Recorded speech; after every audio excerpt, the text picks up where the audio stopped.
जय हिंद दोस्तों, कैसे हैं आप सब? आशा करता हूँ सब अच्छे हैं, सबकी तैयारी कैसी चल रही है? बढ़िया चल रही है, तैयारी बढ़िया चलनी चाहिए, ठीक है? स्वागत है आपका हमारी क्लास में। हमने एक नई सीरीज़ शुरू करी है जिसमें हम जीएस पढ़ेंगे, जीएस, जीके जिसमें हम सब सब्जेक्ट पढ़ेंगे, चाहे वो आपका हिस्ट्री हो, पॉलिटी हो, इकोनॉमी हो, ज्योग्राफी हो, एनवायरनमेंट हो, साइंस टेक हो, आर्ट एंड कल्चर हो, करंट अफेयर हो। हर टॉपिक आपका विस्तारपूर्वक कंप्लीट कराया जाएगा। तरीका क्या होगा? सबसे पहले हम देखेंगे बनाएँगे सबसे पहले हम देख कंप्लीट करेंगे लेक्चर। लेक्चर में हम क्या करेंगे, थोड़ा लेंथी रहेगा, हर चीज़ को समझेंगे, डिटेल में समझेंगे, क्या-क्या होता है, किस तरीके से क्या होता है, हर सब्जेक्ट हर डिटेल को बारीकी से समझेंगे। फिर उसके बाद हम शुरू करेंगे, जब कंप्लीट हो जाएँगे हमारे लेक्चर, तो क्विक सीरीज़। क्विक सीरीज़ में क्या होगा कि जैसे टॉपिक है, पॉलिटी कोई टॉपिक है जिसको कंप्लीट करने में हमें 3 लेक्चर लगे, लेकिन उसको हम कितने मिनट में कंप्लीट कर लेंगे? 15 मिनट में। 15 मिनट में क्विक सीरीज़ में, जिससे आप उसको क्या कर सको, रिवीज़न कर सको। लेकिन क्विक सीरीज़ आएगी कब? जब आपके जीएस के टॉपिक वगैरह कंप्लीट हो जाएँगे। ठीक है? बात है समझ में? शुरू करते हैं। आज जो हमारा टॉपिक है वो है पॉलिटी में क्या? President and vice president. ठीक है? आज हमें क्या पढ़ना है? प्रेसिडेंट, वाइस प्रेसिडेंट हम ये पढ़ेंगे। ठीक है? वो किस आर्टिकल तक? आर्टिकल 52 से लेके 72 तक हम पढ़ेंगे। अनुच्छेद 52 से लेके 72 तक हम ये चीज़ पढ़ेंगे। ठीक है? अब हम पढ़ेंगे कैसे, समझो बात। पहले लेक्चर एक बार समझ लो। जैसे प्रेसिडेंट है, वाइस प्रेसिडेंट, ठीक है? इनके लिए कुछ आर्टिकल दे रखे हैं, अनुच्छेद दे रखे हैं, इनके लिए कुछ आर्टिकल अनुच्छेद दे रखे हैं। जो स्पेसिफिक इनके लिए है उसको हम पढ़ेंगे अलग, जो इनके लिए दे रखे हैं उनको पढ़ेंगे हम अलग। लेकिन कुछ चीज़ें हैं जिनको हमें मिला के पढ़ना है। ठीक है? उनको हम एंड में देखेंगे, जैसे पार्डन पावर, ठीक है? क्षमा शक्ति, ठीक है? दोनों की पावर क्या-क्या है, ठीक है? दोनों की खासियत क्या-क्या है? इस तरीके से शुरू में हम पढ़ेंगे इनके लिए, फिर इनके लिए, ठीक है? फिर पार्डन पावर मतलब कंपैरिज़न करके पढ़ेंगे दोनों का, दोनों के बीच में तुलना करके पढ़ेंगे, ठीक है? जिससे क्या है कि एग्ज़ाम में जब हम इसको पढ़ने बैठें, एग्ज़ाम के लिए हम इसको पढ़ने पढ़ें, तो एग्ज़ाम में जब हम इस चीज़ को सॉल्व करें, तो हमें दिक्कत ना दे। अच्छे से इसको सॉल्व कर सकें इसलिए, ठीक है? शुरू करते हैं, ठीक है? अब शुरू करते हैं भाग 5, ठीक है? तो जनरल सी बात पहले हम देख लेते हैं, हमने इससे पहले क्या पढ़ा? सबसे पहले हमने हिस्ट्री देखी, कि जिसमें हमने देखा संविधान कैसे बना, क्या-क्या मुश्किल आई सामने। फिर हमने देखा कि असेंबली देखी, कॉन्स्टिट्यूएंट असेंबली देखी कि संविधान किस तरीके से बना, ठीक है? फिर संविधान बन गया तो हमने फिर ओवरऑल देखा संविधान के बारे में। सबसे पहले संविधान में फिर हमने देखी प्रेम्बल प्रस्तावना, ठीक? प्रस्तावना के बाद हमने देखा पार्ट पहला जिसमें आर्टिकल 1 से लेके 4। फिर हमने देखा पार्ट आपका 2 जिसमें ज़िक्र मिलता है हमें नागरिकता। फिर हमने देखा पार्ट आपका 3 जिसमें हमें चर्चा मिलती है फंडामेंटल राइट्स की, मौलिक अधिकार की। फिर हमने देखा पार्ट 4 जिसमें हमें चर्चा मिलती है DPSP, directive principle of state policy, ठीक है? राज्य के नीति निर्देशक तत्व, ठीक है? फिर हमने देखा पार्ट 4 ए जिसमें क्या है? फंडामेंटल ड्यूटीज़, मौलिक कर्तव्य। अब जो हम देखेंगे वो देखेंगे पार्ट 5, पार्ट 5 में आपका क्या दे रखा है आपका? देखो, बस वही पढ़ना है। संविधान भाग 5, ठीक है? इसमें क्या दे रखा है? संघ कार्यपालिका, यूनियन एग्जीक्यूटिव दे रखा है। यूनियन एग्जीक्यूटिव की हम बात करते हैं। यूनियन एग्जीक्यूटिव की हम बात इसमें करेंगे। किसमें? भाग 5 की हम बात करेंगे, ठीक है? भाग 5 में क्या बात कर रखी है आपकी? संघ कार्यपालिका, ठीक है? यूनियन एग्जीक्यूटिव कौन से भाग में है? भाग 5 में है। भाग 5 में है। भाग 5, ठीक है? जो सेंटर के लेवल की बातें चल रही हैं, जो भी देखो इस तरीके से बाँट रखा है हमने, सेंटर, स्टेट, ठीक है? तो जो सेंटर की बात चलेगी उसको हमने किसमें बाँट दिया? भाग 5। तो इस भाग 5 को हमें पढ़ना है, ठीक है? तो जिसको हमने 5 चैप्टर में डिवाइड कर रखा है। 5 चैप्टर में डिवाइड कर रखा है। भाग 5 को भी हमने 5 चैप्टर में डिवाइड कर रखा है, 5 पृष्ठों में डिवाइड कर रखा है, 5 अध्यायों में डिवाइड कर रखा है। वो कौन-कौन से हैं? पहला हम देखेंगे यूनियन एग्जीक्यूटिव संघ कार्यपालिका, आर्टिकल 52 से 78 जिसमें हम बात करेंगे president, vice president, prime minister, council of minister, attorney general, ठीक है? राष्ट्रपति, उपराष्ट्रपति, प्रधानमंत्री, मंत्रिपरिषद और महान्यायवादी, इनकी हम चर्चा करेंगे किसमें? चैप्टर फर्स्ट में। बात आ रही है समझ में थोड़ी-थोड़ी? कि हम किस तरीके से पढ़ेंगे, ठीक है? तो हमने ये पढ़ लिया, ये पढ़ लिया, ये पढ़ लिया, ये पढ़ लिया, ये पढ़ लिया, ये पढ़ लिया, अब इसको पढ़ना है ना? तो इसमें जो है हमारे 5 चैप्टर हैं। हमने इसको भाग बाँट दिया 5 भागों में, 1, 2, 3, 1, 2, 3, 4, 5, ठीक है? पहले में जो दे रखा है वो क्या है? पहला जो दे रखा है इसको 5 में बाँटा, तो पहले में क्या पढ़ेंगे हम? चैप्टर फर्स्ट में यूनियन एग्जीक्यूटिव संघ कार्यपालिका। ये अनुच्छेद 52 से लेके 78 तक है। इसमें हम बात करेंगे राष्ट्रपति, उपराष्ट्रपति, प्रधानमंत्री, मंत्रिपरिषद, महान्यायवादी, president, vice president, prime minister, council of minister, attorney general, ठीक है? भाग 2 में हम बात करेंगे, चैप्टर 2 में बात करेंगे पार्लियामेंट, संसद की बात करेंगे, आर्टिकल 79 से लेके 122। चैप्टर 3 में हम बात करेंगे लेजिस्लेटिव पावर ऑफ प्रेसिडेंट, राष्ट्रपति की विधायी शक्तियाँ, आर्टिकल 123 को हम पढ़ेंगे। फिर हम बात करेंगे आर्टिकल 4 यूनियन जुडिशरी, संघीय न्यायपालिका, इसकी बात करेंगे आर्टिकल 124 से लेके 147, जिसमें हम बात करेंगे सुप्रीम कोर्ट। भाग 5 इसमें हम बात करेंगे कैग, भारत के नियंत्रक महालेखा परीक्षक, ठीक है? 148 से लेके 158 तक CAG, control of auditor general, ठीक है? आता है समझ में? चलो कैग की बात करेंगे। तो हमें क्या-क्या पढ़ना है हमने बात आगे समझ, तो सबसे पहले हम बात करेंगे राष्ट्रपति की, फिर उसके बाद उपराष्ट्रपति, फिर प्रधानमंत्री, ठीक है? इन दोनों को हम साथ मिला के पढ़ेंगे। और पहले प्रधानमंत्री के बारे में देख लेते हैं। भारत के राष्ट्रपति, जिनको हिंदी में इंग्लिश में प्रेसिडेंट कहा जाता है, हिंदी में राष्ट्रपति कहा जाता है। किस आर्टिकल से किस आर्टिकल? 52 से लेके 53 तक देखते हैं पहले क्या है आर्टिकल 52, 53, ठीक है क्या है? 52 क्या कहता है आर्टिकल 52 कहता है there shall be a president of India, Bharat का एक राष्ट्रपति होगा, who shall be the head of union executive, Bharat का एक राष्ट्रपति होगा जो संघ कार्यपालिका का प्रमुख होगा, ठीक है? भारत का एक राष्ट्रपति होगा जो संघ कार्यपालिका का प्रमुख होगा। There shall be a president of India, there shall be a president of India, who shall be the head of the union executive. Bharat का एक राष्ट्रपति होगा जो संघ कार्यपालिका का प्रमुख होगा। पता है समझ? There shall be a president of India who shall be a head of union executive. Bharat का एक राष्ट्रपति होगा जो संघ कार्यपालिका का हेड, ठीक है? मतलब मान लीजिए भारत है, ठीक है? पूरा भारत है हमारा, इंडिया है, इंडिया है तो इंडिया क्या है वहाँ का भाई एक एग्जीक्यूटिव सिस्टम होगा, क्या है एक कार्यपालिका होगी, ठीक है? या कहा जाए पार्लियामेंट होगा। तो उसका जो हेड होगा, जो उसका कहा जाए या जो उसका प्रमुख होगा वो कौन होगा? राष्ट्रपति होगा। मतलब हमारे यहाँ जितने भी कानून होंगे, जितने भी कुछ नियम कानून होंगे वो किसके नाम पे होंगे? राष्ट्रपति के नाम पे होंगे। जैसे आईएएस है, आईपीएस, उसकी नियुक्ति कौन करेगा? प्रेसिडेंट करवाएगा। बताइए समझ में? अनुच्छेद 52। फिर हम बात करते हैं अनुच्छेद 53। अनुच्छेद 53 क्या कहता है? Executive power of the union shall be vest in president, संघ की कार्यपालिका शक्ति राष्ट्रपति में निहित होगी। मतलब संघ की जितनी भी शक्तियाँ हैं, ठीक है?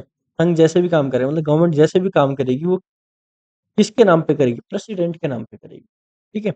मान लीजिए सरकार कह रही है कि भाई हम ये विधेयक लेके आएँगे, ये बिल लेकर आ रहे हैं, तो वो बिल ही जब तो बिल ही रहेगा, एक्ट तब बनेगा जब वो प्रेसिडेंट के साइन हो जाएँगे। अरे समझ में? ठीक है? कहने का मतलब ये है, जितना भी कार्यभार है, जो भी है, वो काम किसके नाम पे किया जाएगा? राष्ट्रपति के नाम पे, आर्टिकल 53 के अनुसार, ठीक है? आता है समझ में? और यही क्या होते हैं, he is a supreme commander of all defence forces, army, navy, air force, यही सभी रक्षा बलों के क्या होते हैं? थल सेना, नौसेना, वायुसेना के सर्वोच्च कमांडर होते हैं। सर्वोच्च कमांडर कौन होते हैं? राष्ट्रपति होते हैं, ठीक है? राष्ट्रपति होते हैं, ठीक है? आता है समझ में? तो यहाँ से हमें कुछ चीज़ें पता चली, जैसे राष्ट्रपति क्या है? हेड ऑफ कंट्री, देश के प्रमुख हैं। First citizen of India, Bharat के प्रथम नागरिक हैं और सारा काम इनके नाम पे ही चलेगा। दूसरा नॉमिनल हेड है, ठीक है? de jure है, हेड ऑफ कंट्री है, मतलब औपचारिक है, नाम मात्र है, वैधानिक प्रमुख है। ठीक, कि भाई आप इनके नाम पे तो काम कर रहे हो, लेकिन शक्तियाँ कौन किसके पास है? ये काम किसके बेस पे कर रहे हैं? काम किसके अनुसार कर रहे हैं? इसके लिए आप पढ़ोगे आर्टिकल 74, आर्टिकल 75, अनुच्छेद 74, अनुच्छेद 75, इसमें पढ़ोगे तो इसमें ये कहा जाएगा कि जो राष्ट्रपति हैं वो काम तो कर रहे हैं, लेकिन जो राष्ट्रपति जो काम करेंगे किसकी सलाह पे करेंगे? मंत्रिपरिषद की सलाह पे करेंगे, कौम की सलाह पे करेंगे।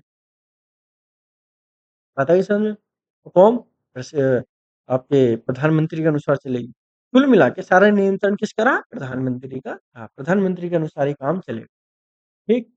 लेकिन राष्ट्रपति क्या है जिनके नाम पे काम चला है? नॉमिनल हेड,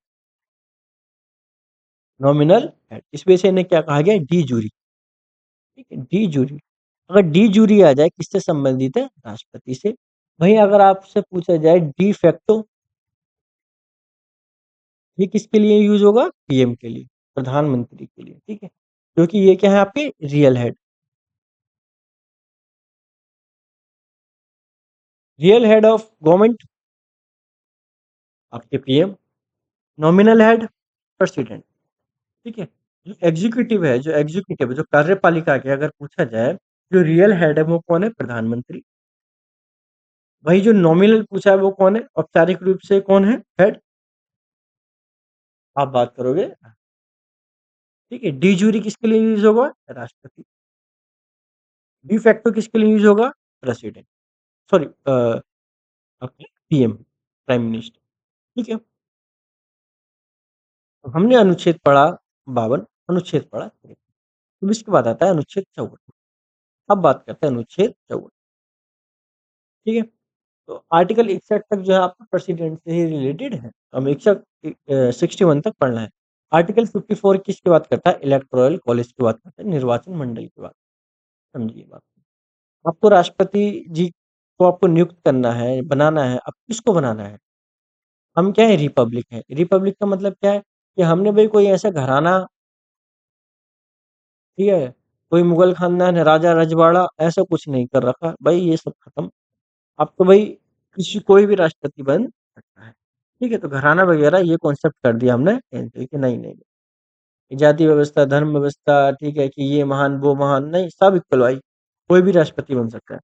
तो इसको खत्म करो। उन्होंने ठीक, खत्म कैसे करें? कोई जो लोग हैं उनमें से चुना जाए, तो मतलब चुनावी प्रक्रिया होगी, निर्वाचन किया जाएगा। उसके लिए क्या जरूरत पड़ेगी? निर्वाचन मंडल की। निर्वाचन मंडल की जरूरत किसमें पड़ेगी?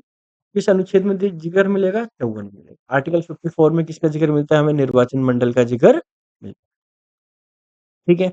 अब कुछ सवाल पूछे जाते हैं आपको, ठीक है? President is elected by electoral college. राष्ट्रपति का चुनाव एक निर्वाचन मंडल द्वारा किया जाता है। तो राष्ट्रपति का चुनाव कौन करता है? आपका निर्वाचन मंडल करता है, ठीक है? बात आगे समझ में। अगर एग्जाम पूछे जाए कि राष्ट्रपति का चुनाव या कौन करता है? ऑप्शन हो निर्वाचन मंडल, ऑप्शन बी हो मंत्री हो, ऑप्शन सी हो प्रधानमंत्री हो, ऑप्शन डी हो न्यायपालिका हो, क्या लगाओगे? निर्वाचन मंडल, ठीक है? तो अब इसमें कौन कौन भाग लेता है, कौन कौन भाग नहीं लेता है, ये बात आती है समझ में, ठीक है? बताइए समझ में, ठीक?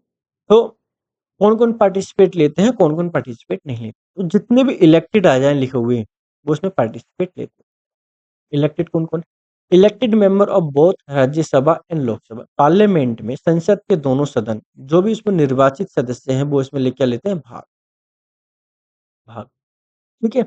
और जो elected member of legislative assembly वो भी क्या राज्य की विधान सभाएं भी क्या लेती हैं? इसमें भाग लेती हैं। Elected member of legislative assembly, elected member of legislative assembly of UT, Delhi और पांडुचेरी की इसमें क्या लेती है? भाग लेती है। दिल्ली और पांडुचेरी की विधानसभा की भी क्या लेते हैं? इसमें भाग लेते हैं, ठीक? कौन कौन भाग ले रहे? Elected member of both house of parliament, Lok Sabha Rajya Sabha, संसद के दोनों सदनों के निर्वाचित सदस्य। Elected member of legislative assembly of state, राज्यों की विधानसभाओं के निर्वाचित सदस्य। Elected member of legislative assembly, ठीक है? दिल्ली और पांडुचेरी के ये भी भाग लेते हैं, ठीक है? अब समझना, एग्जाम में अगर ये ऑप्शन डाल दिया है कि नॉमिनेटेड मेंबर भाग लेते हैं तो नहीं लेते, नॉमिनेटेड दिख जाए तो बस नहीं, मनोनीत सदस्य भाग लेते हैं नहीं भाई, किसी भी कंडीशन में नहीं लेते। Nominated member of parliament do participate, नहीं लेते भाग, ठीक है? Member of legislative council, council के मेंबर भी भाग नहीं लेते, विधान परिषद के भाग नहीं लेते, ठीक है? बताइए समझ में। मनोनीत सदस्य भाग क्यों नहीं लेते भाई? क्योंकि उनको प्रेसिडेंट जो है वही क्या करते हैं? मनोनीत करते हैं, ठीक है? अच्छा ये बताओ आपको, एमपी, एमएलए, एमएलसी, इनमें किसी को कोई डाउट तो नहीं है, कोई दिक्कत तो नहीं? कोई कई बार ऐसा होता है, कुछ बच्चे ना, मैंने देखा है कि बहुत लंबे समय से तैयारी करते हैं, वो क्लेम करते हैं कि यार ये पॉलिटिक्स हमसे कुछ भी पूछो, सब कुछ कर लेंगे हम, सब कुछ पता है हमें। लेकिन उनसे पूछो एमपी और एमएलए में अंतर क्या है, उनको इतना नहीं पता, ठीक है? ये चीज़ नहीं करनी है, आप हमसे पढ़ रहे हैं, तो इतनी दिक्कत नहीं आनी चाहिए। तो समझा देता हूँ फिर भी एक, ठीक है? ये है आपकी पार्लियामेंट, जिसको हिंदी में बोला जाता है संसद। ये है आपका बिहार या यूपी, कुछ ही मान लो, ठीक है? मान लो बिहार मान लो, ठीक है? बिहार, ये है बिहार की संसद, बिहार की संसद, ठीक, पार्लियामेंट नहीं, समझो, ठीक है? तो हमने क्या काम करा, ये क्या है भई, 2 भागों में टूटी हुई है, लोकसभा, राज्यसभा। उसी तरीके से कुछ स्टेट में 6 स्टेट ऐसे हैं जिसमें ये हिसाब है आपका, ये काउंसिल और असेंबली दोनों हैं, ठीक? तो एक तरफ लिख लीजिए काउंसिल, एक तरफ असेंबली, ठीक है? काउंसिल और असेंबली, ठीक है? देखो जैसे ये है, काउंसिल मतलब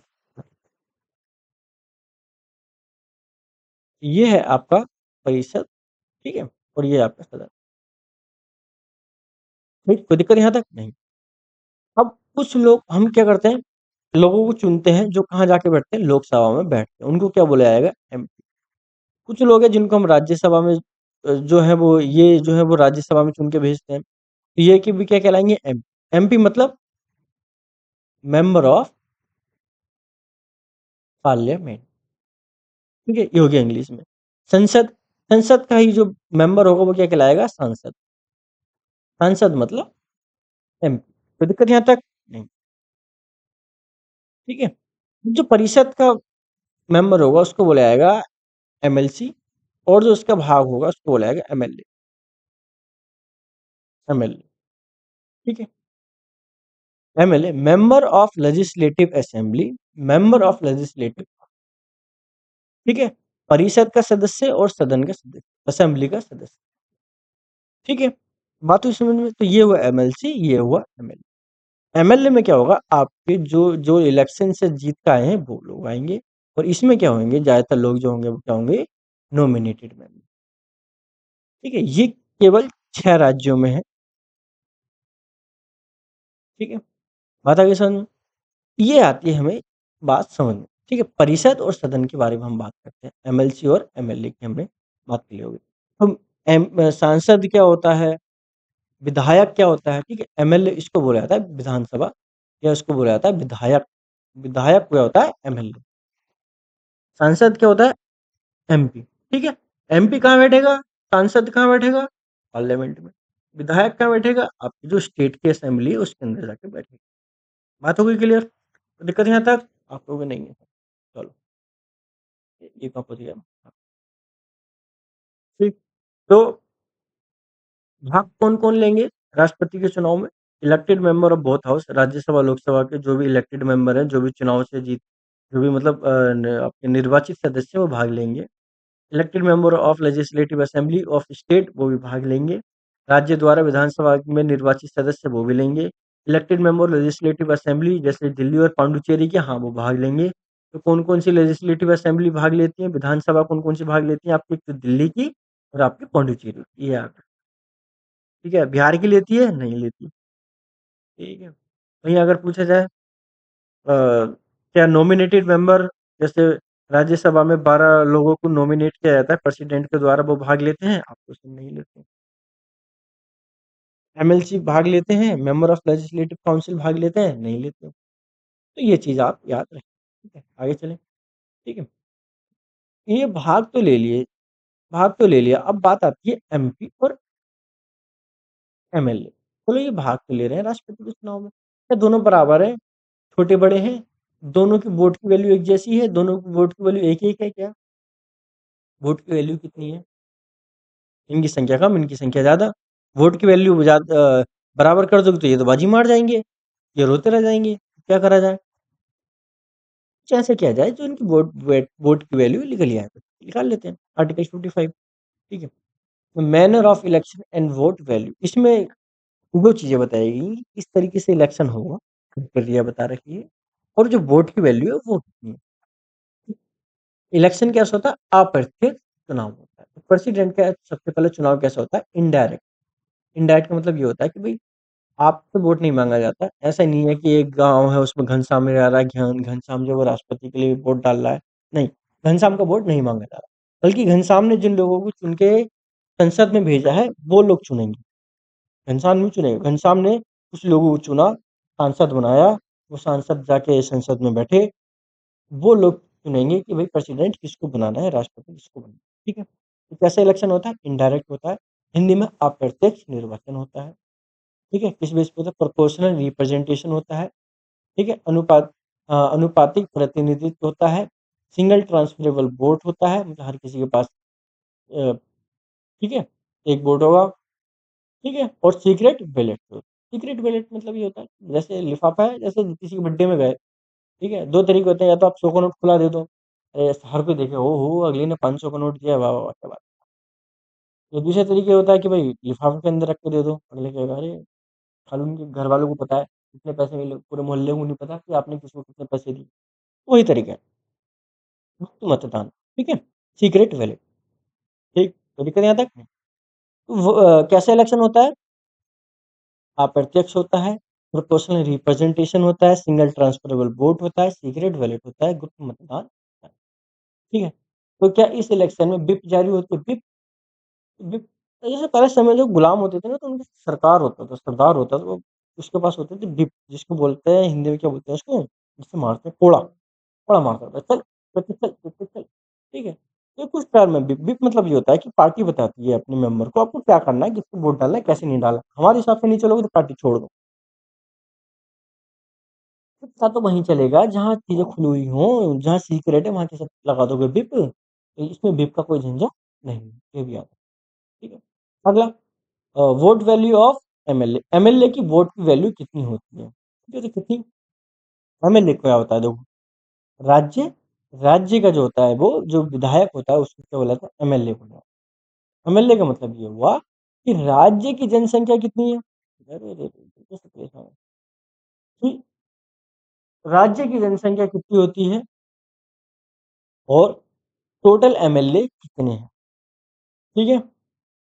टोटल एमएलए कितने हैं और उस राज्य की जनसंख्या कितनी है, गुणा 1/1000, ठीक है? गुणा गुणा 1/1000, ठीक है? तो टोटल पॉपुलेशन कितनी है, राज्य की कुल जनसंख्या कितनी है और उसको क्या है कि टोटल जनसंख्या कितनी है उस राज्य की और टोटल एमएलए कितने हैं और उसको 1/1000 से मल्टीप्लाई कर देते हैं, तो हमारी वैल्यू निकल के आ जाती है एमएलए, ठीक है? अब बात कर लेते हैं इनकी एमपी की। भाई एमपी को भी तो चुन के भेजा है, इनकी वोट की वैल्यू कितनी होती है? एक सांसद के मत के मूल्य की भाई आप क्या करोगे इसमें जितने भी एमएलए हैं, उनकी वोट की वैल्यू अपॉन टोटल जितने भी इलेक्टेड एमपी हैं, जिनको भी चुना गया है, जो भी भाग लेंगे, उनकी संख्या दोनों को डिवाइड कर दो, आ जाएगा निकल के, ठीक है? ठीक, बात आई समझ में? ठीक है, चलो। अब एक होता है चुनावी कोटा। टू वैलिड वोट पोल्ड कुछ कुल डाले गए कुल वैध मत, ठीक है? 1+1 मतलब 2 और ये, ठीक है? इतना वोट अगर मिलता है तो ठीक है, अगर इतना नहीं मिलता तो दिक्कत की बात आ जाती है, ठीक है? बात आई समझ में? चलो आगे बढ़े। इतनी चीज समझ में आ रही है आपके?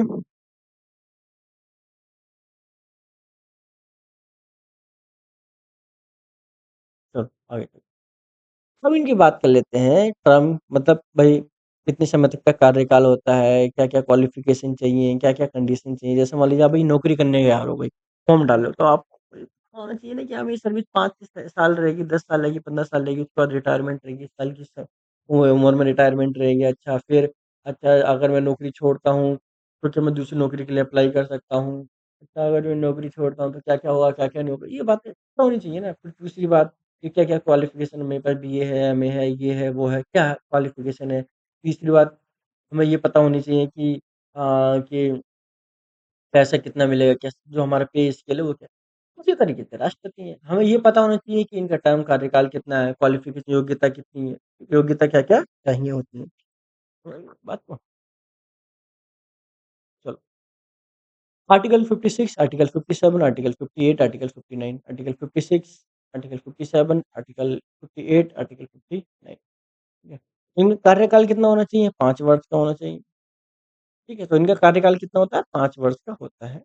और अगर ये अपना इस्तीफा देते हैं तो किसको देते हैं? वाइस प्रेसिडेंट को देते हैं, ठीक है? उपराष्ट्रपति को अपना इस्तीफा देते हैं।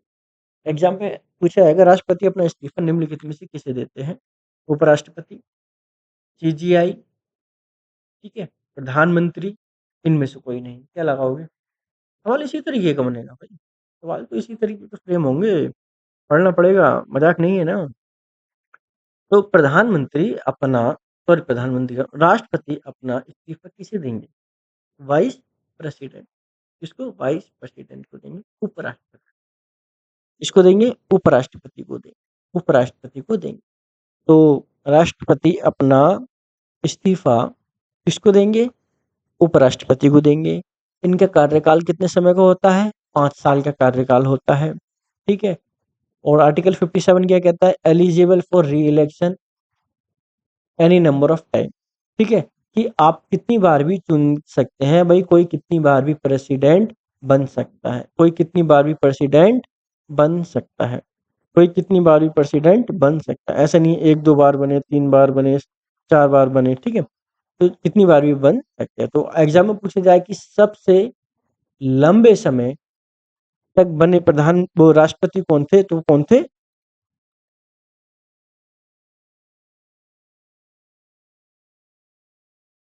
राजेंद्र प्रसाद,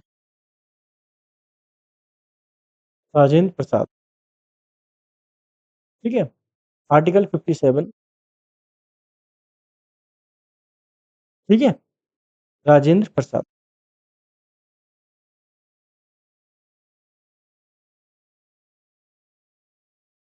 आर्टिकल 57 क्या कहता है कि भई जो राष्ट्रपति है उसको दोबारा से चुना जा सकता है, राष्ट्रपति कितनी बार भी कोई भी बन सकता है। सबसे लंबे समय तक कौन बने? राजेंद्र प्रसाद बने, राजेंद्र प्रसाद बने, ठीक है? ठीक, और जिनको नेचुरलाइज़ या देशीकरण के आधार पर नागरिकता मिलती है कि वो भी लड़ सकते हैं इलेक्शन? हाँ, लड़ सकते हैं। लेकिन यूएसए में ऐसा नहीं है। यूएसए में क्या है कि कोई भी अगर राष्ट्रपति बनना है तो कितनी बार बन सकता है? केवल 2 बार ही राष्ट्रपति बन सकता है। ठीक है? कितनी बार राष्ट्रपति बन सकता है? 2 बार राष्ट्रपति बन सकता है। ठीक है? तो यूएसए में कितनी बार बन सकता है? 2 बार बन सकता है। कितना? 2 बार। जैसे डोनाल्ड ट्रम्प दूसरी बार बन गया, तीसरी बार वो बन नहीं सकता। ये कहाँ लिखा है? उनके संविधान में लिखा है। ठीक है? आ गई बात समझ में?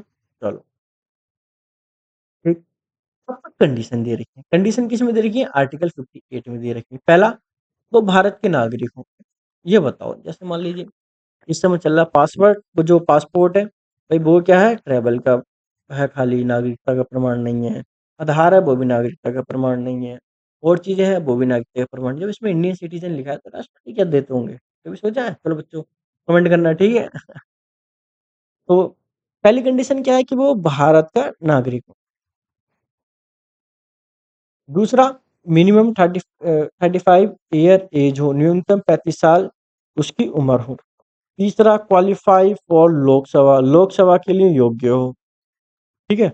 लोकसभा के मेंबर बनने के लिए एलिजिबल, ऐसा नहीं है कि लोकसभा का मेंबर हो, योग्यता रखता हो, ठीक है?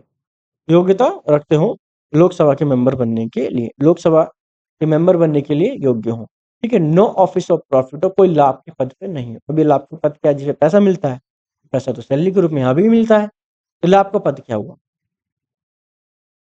डेफिनेशन, ऑफिस ऑफ प्रॉफिट, लाभ का पद, ठीक है?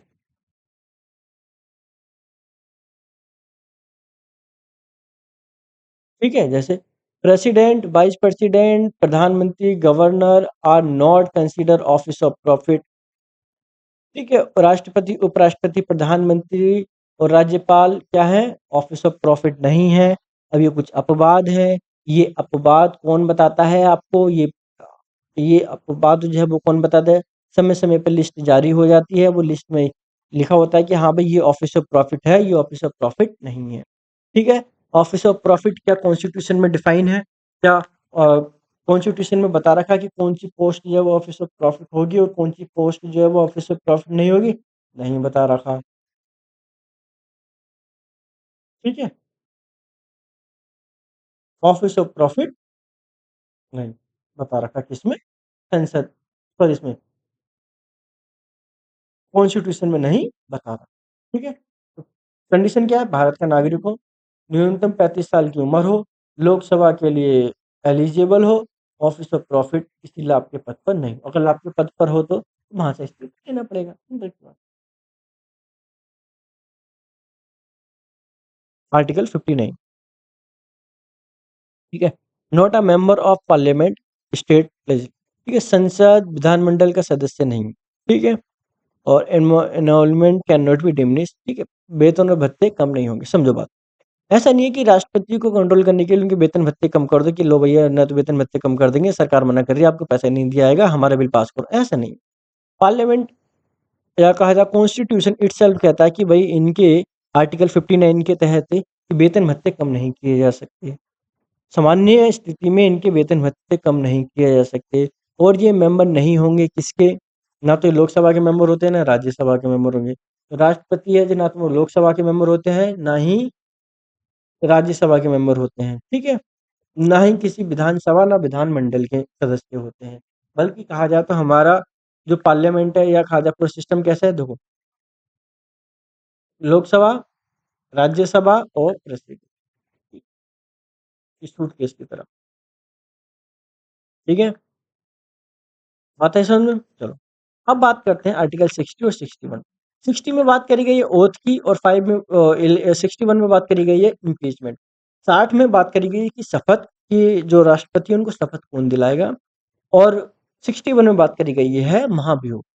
ठीक है। महाभियोग का मतलब ये हुआ कि इनको इनके पद से कैसे हटाया जा सकता है, किस कंडीशन में हटाया जा सकता है, कैसे हटाया जा सकता है। कोर्ट के जरिए हटाया जा सकता है, संसदीय प्रक्रिया है उसके जरिए हटाया जा सकता है, प्रधानमंत्री हटा सकते हैं, वो जो चुने हुए मेंबर है वो हटा सकते हैं।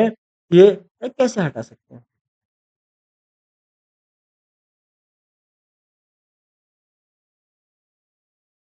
ठीक है। तो अब बात करते हैं अनुच्छेद 60, शपथ। ठीक है। Administrated by chief justice India. जो सीजीआई होते हैं, चीफ जस्टिस ऑफ इंडिया होते हैं, वो उनको क्या दिलाते हैं? शपथ दिलाते हैं। ठीक है। इस अनुच्छेद के अनुसार 60 एग्जाम में पूछा गया राष्ट्रपति को शपथ का उल्लेख निम्नलिखित में से किस अनुच्छेद में है? अनुच्छेद 60। अनुच्छेद 60 भाग हाँ, ठीक है, ये भी याद रखना। अनुच्छेद 60 में किसकी जिक्र है? शपथ की चर्चा है। कौन दिलाता है? सीजीआई दिलाता है। अगर सीजीआई अवेलेबल ना हो तो सीनियर मोस्ट जज, जो भी सुप्रीम कोर्ट के सीनियर मोस्ट जज होंगे, वरिष्ठम न्यायाधीश होंगे, वो दिलाएंगे। ठीक है। सीजीआई वरिष्ठम न्यायाधीश। ठीक है। कि भाई जो सीजीआई है उन वो क्या दिलाएंगे? शपथ दिलाएंगे, राष्ट्रपति को दिलाएंगे। अगर वो नहीं है तो जो सीनियर मोस्ट जज है सुप्रीम कोर्ट के, वो दिलाएंगे। ठीक है। बात है समझ में? ठीक। अब बात करते हैं 61। 61 का मतलब ये हुआ कि महाभियोग की प्रक्रिया। संविधान में महाभियोग की चर्चा मिलती है कि भाई इन पर महाभियोग चलाया जाएगा जिसके जरिए इनको हटाया जाएगा। ठीक है। महाभियोग लगाया जाएगा उसके जरिए इनको हटाया जा सकता है इनके पद से। इसके अलावा कोई और तरीका नहीं है कि इनको इनके पद से हटा दिया जाए। ठीक है। बताइए समझ में? ठीक है। और महाभियोग का कारण जो है वो बताया गया है कॉन्स्टिट्यूशन में। कारण क्या बताया गया है? दो कारण समझो। कारण जो बताया गया है वो कारण क्या है कि पहला, violation of constitution. Violation of constitution, अगर वो संविधान जो है इनका उल्लंघन करते हैं, ग्राउंड क्या है? Violation of constitution. संविधान का उल्लंघन करते हैं तो इनको क्या इनके पद से हटा दिया जाता। ठीक है। बात है समझ में?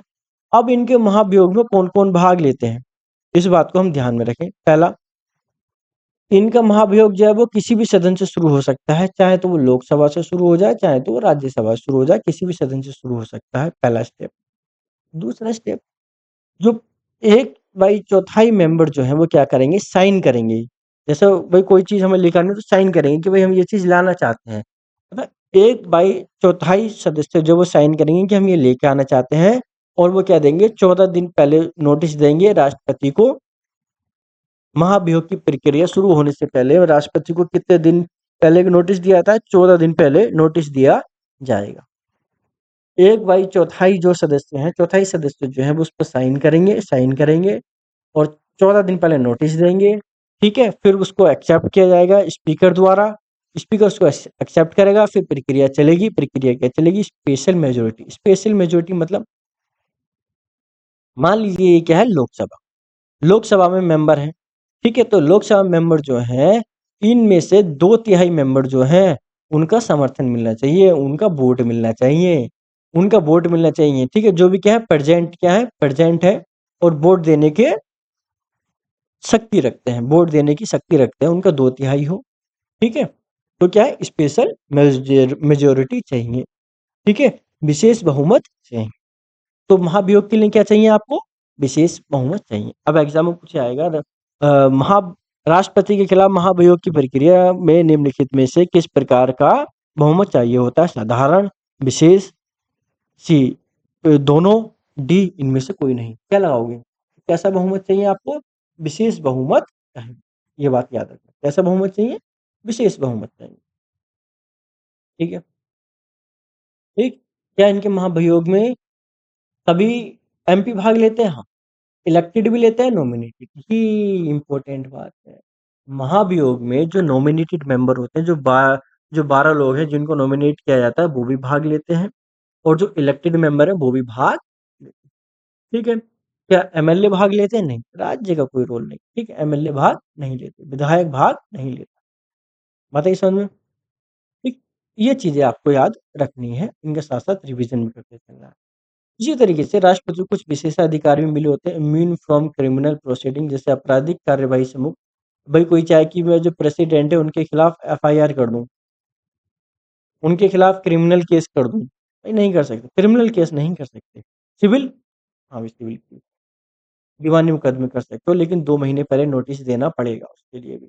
अब ये सिविल और क्रिमिनल क्या है? देखो 2 तरह की चीजें होती हैं।